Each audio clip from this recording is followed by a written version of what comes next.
Have you ever wondered about the invisible faces of Europe? Europe prides itself on diversity, but look closer and you'll find a community often overlooked: Asians. We're seen, yes, but rarely truly heard. Our stories are often lost in translation, drowned out by stereotypes. We're the quiet achievers, the invisible workforce, the exotic foreigners.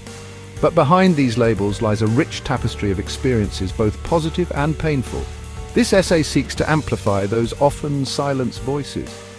We'll delve into the unique challenges faced by Asians across Europe, exposing the harmful myths and prejudices that persist. From the insidious model minority myth to the dehumanizing effects of fetishization, we'll unpack the ways in which Asian identities are often distorted and misunderstood. By sharing personal anecdotes and highlighting the diversity of experiences across different European countries, we aim to paint a more nuanced picture of Asian life in Europe.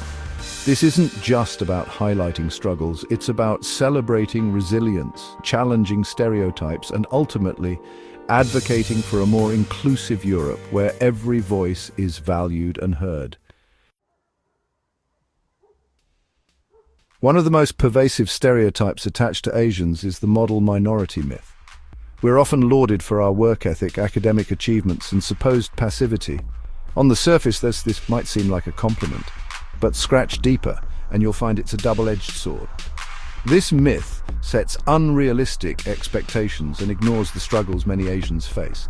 It pits minority groups against each other, creating a dangerous hierarchy of good versus bad immigrants. And it masks the very real experiences of racism and discrimination that many Asians encounter daily. The pressure to conform to this model minority image can be immense. It can lead to mental health issues, fear of failure, and a reluctance to speak out against injustice. We must dismantle this harmful stereotype and recognize that Asian communities, like any other, are diverse and multifaceted. Our success should not be weaponized against other minority groups, nor should it blind us to the challenges that exist within our own communities. Another insidious form of prejudice faced by Asians in Europe is fetishization. Asian women, in particular, are often hypersexualized and objectified, viewed as exotic playthings or submissive dolls. This fetishization reduces individuals to mere objects of desire, stripping them of their agency and individuality. This can manifest in everything from backhanded compliments about exotic features to outright sexual harassment. It can make us feel unsafe, objectified, and dehumanized. Our cultures and traditions are often appropriated and misrepresented, further fueling harmful stereotypes. This isn't flattery, it's a form of dehumanization. It's important to remember that attraction should never come at the expense of someone's dignity or respect. We need to challenge the media's portrayal of Asian people and celebrate the diversity of our beauty and experiences. While fetishization makes us hypervisible in some contexts, in others we experience the opposite: invisibility. Our voices are often excluded from conversations about race and racism in Europe. We're told that we're not really a minority, or that things are much worse back in Asia. This erasure of our experiences is incredibly damaging. It renders our struggles invisible and perpetuates the myth that racism is a black and white issue. It also ignores the very real history of colonialism and imperialism that continues to shape relations between Europe and Asia today. We need to create spaces where Asian voices can be heard and our experiences validated. We need to dismantle the systems and structures that silence our narratives. Only then can we hope to build a truly inclusive Europe, where everyone feels seen and valued for who they are. Section 5, a tapestry of stories, personal encounters with prejudice. These issues aren't just abstract concepts, they're lived realities for millions of Asians across Europe. I've personally experienced the sting of the model minority myth.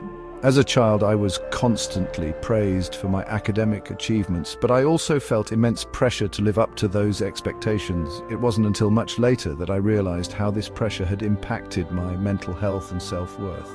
I've also witnessed firsthand the casual racism and microaggressions that many Asians face daily.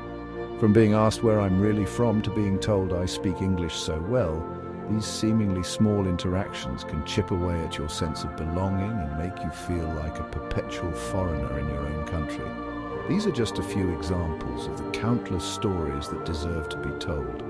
By amplifying these narratives, we can shed light on the hidden realities of Asian life in Europe and challenge the harmful stereotypes that persist.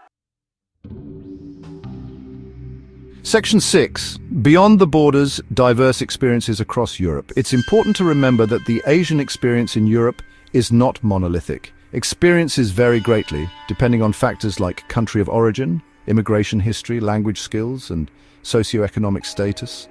Asians in France might face different challenges than those in the United Kingdom or Germany. For instance, in the United Kingdom, there's a long history of South Asian immigration dating back to the colonial era. This has resulted in a large and diverse South Asian diaspora with its own unique set of challenges and triumphs. In contrast, East Asian communities in Europe are often smaller and more recent, facing their own set of prejudices and stereotypes. It's crucial to acknowledge this diversity of experience and avoid making sweeping generalizations about the Asian experience in Europe. We need to create spaces where these nuances can be explored and celebrated, recognizing that there is no single Asian story. Section 7. Strength in adversity. The resilience of Asian communities. Despite the challenges we face, it's important to highlight the incredible resilience and strength of Asian communities in Europe. We've overcome immense obstacles to build successful lives for ourselves and our families. We've created vibrant cultural communities that enrich the fabric of European society. From thriving businesses to groundbreaking artistic achievements, Asians are making their mark on Europe in countless ways. We're doctors, lawyers, entrepreneurs, artists, activists, and so much more. Our contributions deserve to be recognized and celebrated. This isn't about bragging or seeking validation. It's about reclaiming our narratives and showcasing the positive impact we're making on European society. It's about inspiring future generations and showing them that they, too, can achieve their dreams, no matter the obstacles they face. Section 8. A call for understanding, bridging the cultural divide. Moving forward, it's crucial that we work towards greater understanding and empathy between different cultural groups in Europe.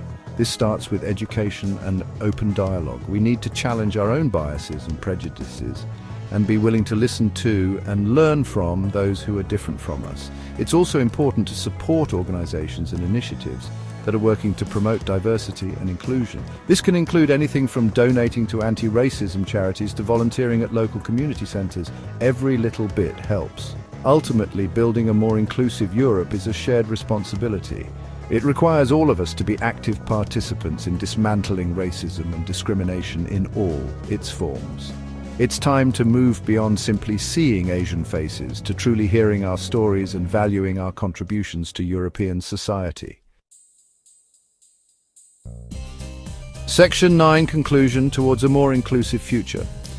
The Asian experience in Europe is complex and multifaceted. We're a community of contrasts, facing both unique challenges and celebrating remarkable triumphs. But one thing is clear, we're here to stay and we deserve to be heard. By challenging harmful stereotypes, amplifying silenced voices, and fostering greater cross-cultural understanding, we can create a more just and equitable Europe for all. It's time to move beyond the tired tropes and embrace the richness and diversity of Asian experiences in Europe. Only then can we truly say that we see each other, hear each other, and value each other for who we truly are. If you enjoyed this video, don't forget to hit the like button and subscribe for more stories like these.